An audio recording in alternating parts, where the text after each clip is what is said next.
જય ભોળાના જય દસના વિવી આજે ગૌસ્વામી ચેનલમાં આપણું હાર્દિક સ્વાગત છે। આજે હું આ બિલ્લીનું ઝાડ બતાવી રહી છું। દરરોજ માટે હું આયુર્વેદિક ઘરગથ્થુ ઉપચાર આપું છું। તો દવામાં કાંઈ નહીં ક્યાંય બિલ્લીનો ઉપયોગ આવતો હોય છે। તો આજે આ ઝાડ છે તો મને એમ થયું મેં લાવો બધાને બતાવું કે ભાઈ આ બિલ્લી છે।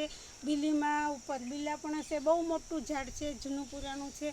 અને આજે એમાં હું વાત કરીશ કે જો તમારે હાથ પગમાં કળતરું થતી હોય, હાથ પગ દુખતા હોય, પગના તળિયા દુખતા હોય અને હાડમાં તાવ રહેતો હોય ને તો આ બિલ્લી છે ને એ બિલ્લીના આ પાન ઝાઝા લેવાના અને તેનું ભસ્મ કરી નાખવાનું અને તેની ભૂકી સવારે અને સાંજે અડધી ચમચી આ લેશો એટલે તમારી હાડ કળતર અને હાથ પગની જે તૂટતું થતી હોય ને, આપણે હાથ પગ તૂટે, દુખવા માંડે અને આપણે લાલચોળ થઈ જાય, એકદમ નબળાઈ આવીને જાણે કે જીવ નથી એવા થઈ જાય, તો આ બિલ્લીનું ભસ્મ તમે પીશો સવારે અને સાંજે અડધી ચમચી એટલે હાથ પગની કળતરું બંધ થઈ જશે। જય ભોળાનાથ જય દસના। મારી ચેનલ સબસ્ક્રાઈબ કરો, લાઈક કરો, નિરોગી રહો, સ્વસ્થ રહો।